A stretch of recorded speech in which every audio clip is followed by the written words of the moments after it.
د ستر واکمن په پاک او سپیڅلي نامه د پښتو ټلویزیون ډیرو درنو لیدونکو په سلامونو او نیکو هیلو مو هرکلی کوم. هیله ده چې خوښ او خوشحاله ژوند ولري. درنو لیدونکو، د تیرو څو کلونو راهیسې د هیواد په ډیرو سیمو کې ولسي او ملکي اسانتیاوې یا په بشپړ ډول په پوځي مرکزونو بدلې شوي او یا د پوځي مرکزونو د نږدېوالي له کبله ورته ستر ګواښ پېښ شوی دی. تاسو ته بهتره معلومه ده چې د تیرې دونۍ یا دوشنبې په ورځ د کابل په صنعتي پارکونو کې یو ځانمرګي برید وشو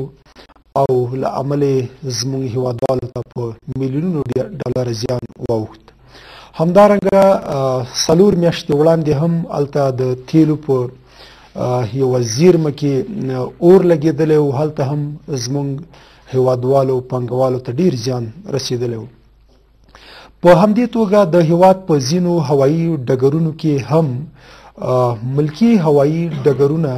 داسې شوي دي چې پوځي مرکزونه پکې جوړ شوي دي او ډیری وخت زموږ هیوادوال نشي کولی چې له بهرنیو هیوادونو نه خپلو ولایتونو ته لاړ شي او د هغوی ستونزې په لنډ ډول حل شي. په نننۍ خپرونه کې همدغه موضوعات څېړو چې دغه ستونزې څنګه حل کېدلی شي او د دغو خبرو لپاره را سره په نننۍ خپرونه کې میلمانه دي تر څو دغه موضوع وڅېړو. د افغانستان د صنعتکارانو د ټولنې مشر عبدالجبار صافی صاحب او په همدې توګه په مشرانو جرګه کې د نړیوالو اړیکو د کمیسیون مشر او د خوست د خلکو استازي په مشرانو جرګه کې عارف پښتون صاحب، تاسو ته ښه راغلاست. ستړي مه شئ. صافی صاحب، لومړی تاسو ته راځو چې د تېرې دونۍ په ورځ په صنعتي پارکونو کې ځانمرګي برید وشو په دې بهرنۍ کمپنۍ چې کانټراکټ نومیږي. دغه برید څنګه وشو؟ که لنډ معلومات درنو لیدونکو ته ورکړي او زموږ هیوادوالو ته پکې څومره زیان ورسېد؟ بسم الله الرحمن الرحیم. د هر څه مخکې د پښتو ټلویزیون ټول کارکوونکو او محترمو لیدونکو ته داخل کې د خارج کې سلامونه احترامات وړاندې کوم او خدای دې وکړي چې صحتمند اوسي او د افغانستان د آبادۍ ارزو لرم. لکه څنګه چې د تېرې دوشنبې په ورځ باندې یو په پارکای صنعتي کې متاسفانه یو ډېره خرابه پیښه وشوله چې په هغې کې زمونږ د یو فابریکهدار یعنی د ټول افغانستان یو چې هغه سرمایه ګزاري یا فابریکه یوازې د یو شخص پورې تعلق نه لري، دا ټول ملت پورې تعلق لري. او یو فابریکه چې د امید بهار جوس و چې د هغې په خوا کې وه د خارجي کمپنۍ او هغه تقریبا 9 تر 10.2 میلیونو پورې داسې تقریبا چې دوی تخمینا یو بررسي کړې وه چې دومره متضرره شوله. او دغه فابریکه تقریبا 15 کاله کېدل چې په ده باندې ځمکې جوړول، کنسټرکشن کارونه، د هغې نه مشینري انسټایلول. اوس یعنې کار ته بیخي هغه په دغه باندې آماده وه او چې دغه تقریبا 10 میلیونه په دې کې سرمایه ګزاري شوه چې 120 کسانو په داخل د فابریکه کې کار کوم. دغسې د افغانستان دهقانانو، د افغانستان باغدارانو چې د هغوی میوې به صادرېدلې نه او هغه به په افغانستان کې خرابېدلې. دغه فابریکه وه چې پروسس کول یې بیرته په جوسو باندې تبدیلول او د هغې نه وروسته د افغانانو د کار زمینه برابر شو، دهقانان حمایه کېدل. همدغسې زموږ په ملي اقتصاد کې هغه پیسې به چې د جوسو پورې په کانټینرو یعنې جوسو پسې تللې، خارج ته به تللې، زموږ اقتصاد به منفي اغېزه کولې، دا بیرته په خپل ملک کې پاتې کېدلې. یعنې زه تاسو ته ویلی شم چې دغه فابریکې د افغانستان یعنې مواد خام 80% د خپل ملکو او په دې کې د اقتصادي لحاظ نه او د اجتماعي د کاریابۍ لحاظ نه یو ډېره مهمه فابریکه وه چې دغه حادثه څنګه وشوله؟ اور پکې ولګېده که د دوی دیوال شریک چې دی یو کانټراکټ کمپنۍ ده چې هغوی د خارجي موسسو یا د خارجیانو یو د کنسټرکشن کمپنۍ و، د هغې هلته مرکز و یا په هغې ځای کې د دوی ګودامونه و چې هغې د هغه لاندې نیولې وه او هغې په خوا کې انفجار وشو چې د دې انفجار سره دې ته مکمل دغه سردخانې او ماشینونه اکثره او هغه تولیدات چې په هغه ځای کې و دغه ټول د خاورو لاندې او تقریبا د منځه لاړل. دا نو تقریبا د دوی دیوال شریک ول. د دې په لحاظ باندې زه تاسو ته یو بله خبر وکړم چې تقریبا دې نه مخکې 2 میاشتې مخکې یو په پارکای صنعتي کې یو بله پیښه شوې وه چې په هغې ځای کې تقریبا 14 شرکتونه زموږ د لاسه ورکړل چې هغه د ګازو په فابریکه کې شو چې وزارت داخله په هغې باندې ریسرچ وکړ، نقطه یې پیدا کړه، ویل چې دا هم په ټانکر کې یو بم راوړل شو، په دې ځای کې هغې ته انفجار ورکړل شو چې د هغه ګازو فابریکه چې په شاوخوا کې څومره زموږ خلکو سرمایه ګزاري کړې وه، تقریبا 10 فابریکې چې هغه تولیدي شرکتونه هغه پاک وسوځېدل، په 100 کسان کارګر موږ د لاسه ورکړل چې په هغه ځای کې مړه شو، بیچارهګان زخمیان شو، 450 کارګر صرف په هغه ځای کې د کار زمینه برابره وه چې هغه فابریکې ټولې فلج شي. د هغې نه مخکې وروسته د امنیتي مسؤلینو سره یعنې ټولو ارګانونو سره په تماس کې چې باید پارکۍ صنعتي د سرمایه ګزارۍ ځای دی او د کارګر ځای دی، دغه نه د سیاست ځای دی او نه نظامي اډې دي په دغه ځای کې. څه بولي چې دغه په دایماً دغسې پیښې رامنځته کېږي داسې د دې لپاره چې د افغانستان صنعت وده ونه کړي او دلته د افغانستان صنعتکاران ونه توانېږي چې دلته د افغانستان دننه په خپله باندې ځینې تولیدات ولري او د بهرنیو تولیداتو چې په افغانستان کې د افغانستان په خلکو ډېر قیمته خرڅوي هغوی ویرېږي چې د دې مخه ونیسي. داسې یو لامل خو به موجود نه وي او که موجود کوم هېواد وي. په دې باندې موږ تقریبا ډېر بحث کوو، هم د امنیتي لحاظ نه هم د اقتصادي لحاظ نه چې زموږ همسایه ملکونه اکثره نه غواړي چې په افغانستان کې سرمایه ګزاري رشد وکړي، فابریکې رشد وکړي، ځکه چې یو فابریکه په افغانستان کې جوړیږي په سلهاو افغانانو ته کار پیدا کیږي، په زرهاو میلیونو افغانۍ هغه خارج ته په خپل ملک کې راځي او دلته خلکو لپاره یو د کار زمینه برابرېږي، خلک مطمئن کیږي په دې ځای کې سرمایه ګزاري کوي. ولې که یو فابریکه زموږ د لاس نه ورکوو او هغه بندېږي نو ته پوه شو چې نور خلک ته چې څوک سرمایه ګزاري کوي هغوی نه غواړي سرمایه ګزاري وکړي. ځکه نو دا تقریبا زموږ همسایه ملکونه هم په دې دغه کې دي، موږ یعنې غیر سالم رقابتونه موږ سره کوي، د هر دغه نه دغه زموږ صنعت چې دا تهدیدوي او تر څو پورې زموږ فابریکې رشد ونه کړي. ځکه اکثره دغه دوه پیښې چې شوي دي، یو 4 میاشتې وړاندې او یو 8 وشوله. بلکل. ستاسې معلومات څه دي چې دا به کوم هېواد به په دې کې لاس ولري؟ یو خو عام معلومات چې خلک وایي دلته نظامي اډه وه، په هغې ځای کې د دوی په خاطر باندې انتحاري وشوله، او یو که موږ بیا خپلو فابریکو ته یا صنعت ته وګورو یا زموږ فابریکه د لاسه ورکول ګورو نو موږ هم په دې شک کې یاستو چې آیا غواړي زموږ همسایه غواړي چې د افغانستان کې سرمایه ګزاري خلک وکړي افغانستان، او دا مهمه سرمایه ګزاري چې هغه زموږ د دهقانانو لپاره، زموږ د ولس لپاره، زموږ د باغدارانو لپاره، زموږ په اقتصاد کې یو مثبت رول لرو چې 10 میلیونه ډالر یو زیاته سرمایه ګزاري ده په دې بخش شوه. او همدا و چې د همسایه‌ګانو مخکې چې 100% د هغوی تولیدات افغانستان ته راتلل، دا تقریبا 10% ته 4% ته راغلی چې په دې باندې وو چې دا نور باید کم شي. ولې متاسفانه که چېرته وګورو د اقتصادي لحاظ نه چې موږ وګورو بیا هم دا ویلی شو چې زموږ همسایه‌ګان ځکه نه غواړي چې په افغانستان کې رشد وکړي، دا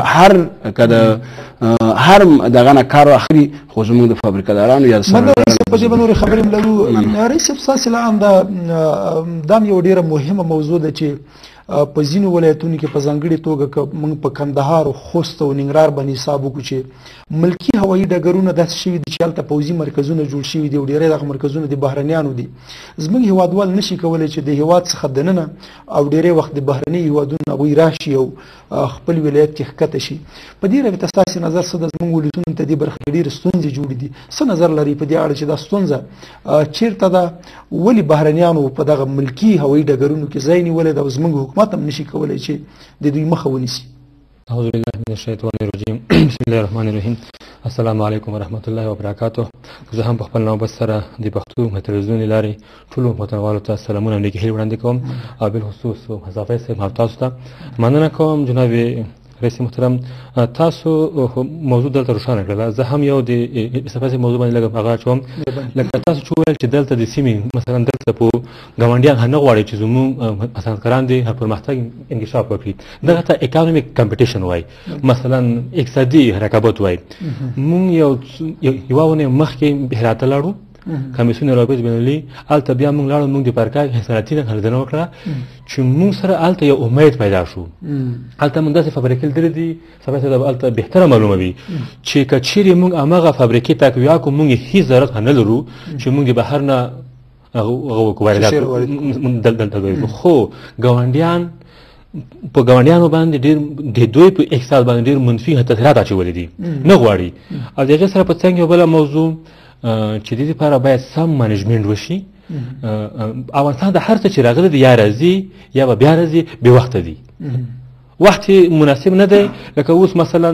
دولت غواړي چې په افغانستان کې اقتصاد نور هم پیاوړی شي خو به وخت یې کوي هغه لپاره مناسب ځای نه ګوري هم دلته نظامی مثلا هزایونه دي دغه سره په څنګ کې پارکا سره هزای ورکړه ده کچېری په دې نظامی یا مثلا په اډه باندې یا مثلا په یا مثلا الته یا سکیورټي په ما باندې پولیس کیږي هغه نه به هم حازم پارکا صنعتي متدره کیږي دې لپاره یو باید منظم پلان وجود ولري زه دولت نه دغه تقاضا لرم چې باید اوس خو زموږ تجارو ملي تجارو دلته سرمایه‌ګذاري کړې ده په میلیونونو ډالر دلته سرمایه‌ګذاري کړې دي چې دا اوس موږ بل ځای ته انتقالوو دا هم مناسبه نه ده یو ورځ همدغه باغ زه هم هلته په شورای امنیت کې د مشرانو جرګې آفرین دی ورته چې د تجارو ډېره ښه دفاع هلته وکړله هلته یوه موضوع راغله په اجنډا کې هلته یوازې پاکستان موضوع وه چې د په کونړ باندې د راکټونو مثلا هغه چې کومه دوی واردول او یو د ملي تجارو کومه کمپنی وه د ګازو په نوم چې هغه دلته هماغه کې بیا د مشرانو جرګې رئیس فضل الحدید مسلمیار دفاع وکړل چې نه تاسو اول ځای تعیین کړئ چې خلک مطمئن شول چې دغه به هلته انتقالیږي بیا تاسو هلته انتقال کړئ که ځای نه وي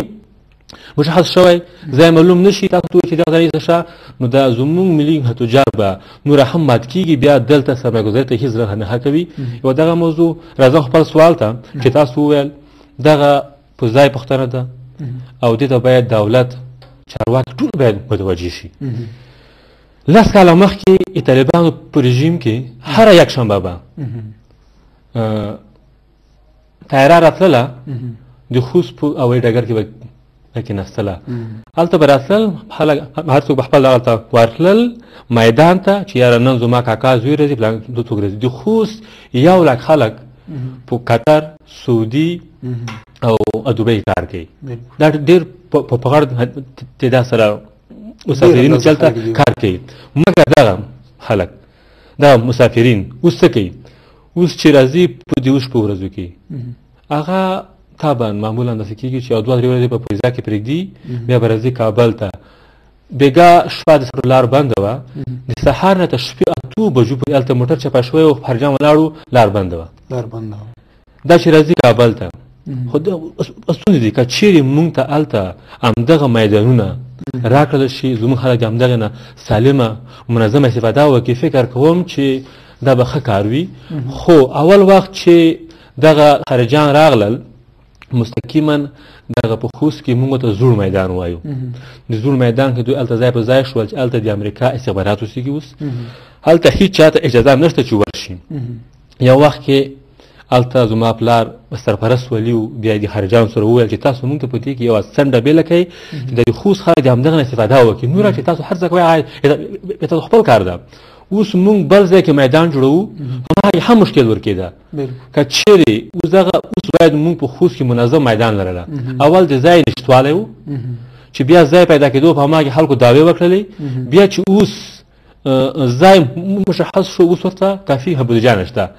تاسو ته بهتره معلومه ده چې یو په هوایلو کې د حسب لپاره خارجانو پیسې ورکولې مګر اوس یې په ډېرې سختۍ سره ورکوي اوس میدان شته هلته په هماغې خارجیان اوسېږي د هغې سره په څنګ کې یوه بله ډېره غټه هډه مونږ لرو چې سلرنو د خوست خلک ورته سارا باغ وایي چې د هغې سره په چار اطراف کې کورونه دي د متون غټ قوم ده چې په خوست کې تقریبا د یو غټ قوم هغه شمیرل کېږي هماغه اوسېږي چې په دې سارا باغ کې کوچنۍ موضوع پیښه شي دا کورونه ټول محاصره وي بهرنیان محاصره کوي خلکو سره یو نوع تشویش پیدا شوی ده زه قسم خورم چې یو څو ورځې مخکې ماته یو نفر راغلو د متون د منطقې ته وایي د متون خلکو ته اکثرو ته عصبي مرضونه بیخي پیدا شوي دوی راځي همیشه دلته هلته د ورځې په صلحه او تیارې نشست کې وجه کېږي له خلکو سره یو تشویش پیدا شوی دی ماشومان ویرېږي چې مثلا د بمبار کېږي هلته اندېښنونه کېږي هلته رقم سراوې ټسټینګ کوي نو